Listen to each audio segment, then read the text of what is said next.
আমরা যা পরিমাপ করি তাকে বলে রাশি, যেমন দৈর্ঘ্য, ভর, সময় ইত্যাদি। যেই মানদণ্ড বা আদর্শ বস্তুর সাথে তুলনা করে কোনো ভৌত রাশির পরিমাপ করা হয় তাকে পরিমাপের একক বলে। পরিমাপের জন্য পরিমাপের একক খুবই গুরুত্বপূর্ণ। আমাদের দেশে হাত দিয়ে দৈর্ঘ্য মাপার প্রচলন আছে। কোনো বস্তুর দৈর্ঘ্য 5 হাত বলতে বোঝায় বস্তুটির দৈর্ঘ্য 5টি হাতের সমান। আবার যদি একটি নির্দিষ্ট মাপের পাথরের সাহায্যে ভর মাপা হয় এবং কোনো বস্তুর ভর মাপতে 3টা পাথরের প্রয়োজন হয়, তাহলে সেই বস্তুর ভর মূলত 3টি পাথরের ভরের সমান। এখানে প্রথম ক্ষেত্রে হাতের দৈর্ঘ্য এবং দ্বিতীয় ক্ষেত্রে পাথরের ভরের সাথে তুলনা করে পরিমাপ করা হয়েছে। তাই এই হাতের দৈর্ঘ্য ও পাথরের ভরকে পরিমাপের একক বলা যেতে পারে। কিন্তু সমস্যা হলো সবার হাতের দৈর্ঘ্য এক নয়। তাই একই বস্তুর দৈর্ঘ্য একজন মাপলে 5 হাত, আরেকজন মাপলে 6 হাত হতে পারে। ভর মাপার ক্ষেত্রেও পাথরের আকার ভিন্ন হলে পরিমাপ ভিন্ন হবে। এজন্য প্রয়োজন প্রত্যেক রাশির জন্য একটি নির্দিষ্ট ও সুবিধাজনক পরিমাণ, যাকে আদর্শ মানদণ্ড হিসেবে ব্যবহার করা হবে। যেমন ভরের ক্ষেত্রে একটি নির্দিষ্ট ভর বা দৈর্ঘ্যের ক্ষেত্রে একটি নির্দিষ্ট দৈর্ঘ্য ইত্যাদি। এই আদর্শ মানদণ্ডই হল পরিমাপের একক। যেসব রাশিকে সরাসরি পরিমাপ করা যায় তাদেরকে মৌলিক রাশি বলে এবং তাদের এককগুলোকে মৌলিক একক বলা হয়। 7টি রাশিকে মৌলিক রাশি ধরে 7টি একককে মৌলিক একক ধরা হয়।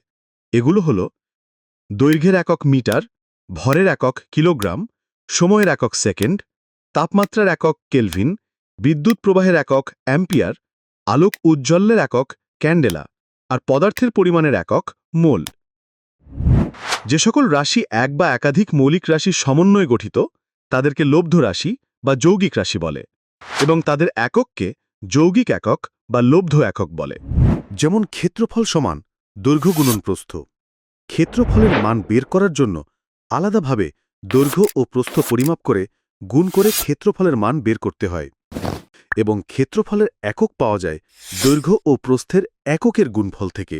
তাই ক্ষেত্রফল হল যৌগিক বা লব্ধ রাশি এবং বর্গমিটার হল যৌগিক বা লব্ধ একক। একইভাবে আয়তনের একক ঘনমিটার, বেগের মিটার পার সেকেন্ড ইত্যাদি যৌগিক বা লব্ধ এককের উদাহরণ।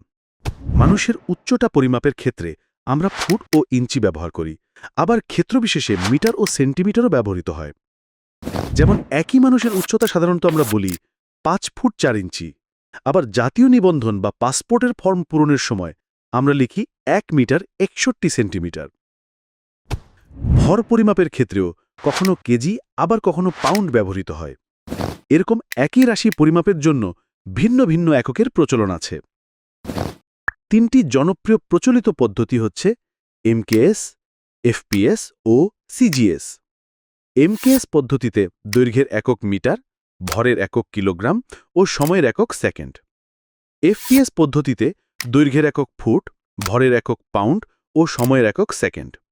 এবং সিজিএস পদ্ধতিতে দৈর্ঘ্যের একক সেন্টিমিটার, ভরের একক গ্রাম ও সময়ের একক সেকেন্ড। এছাড়াও অঞ্চলভেদে আরও বিভিন্ন পদ্ধতির প্রচলন ছিল। এক এক অঞ্চলে এক এক পদ্ধতি জনপ্রিয় ছিল, কিন্তু আন্তর্জাতিক বাণিজ্যের ক্ষেত্রে অঞ্চলভেদে ভিন্ন ভিন্ন এককের কারণে সমস্যা দেখা যায়। এই জন্য একটি আদর্শ ও অভিন্ন পদ্ধতির প্রয়োজন হয়।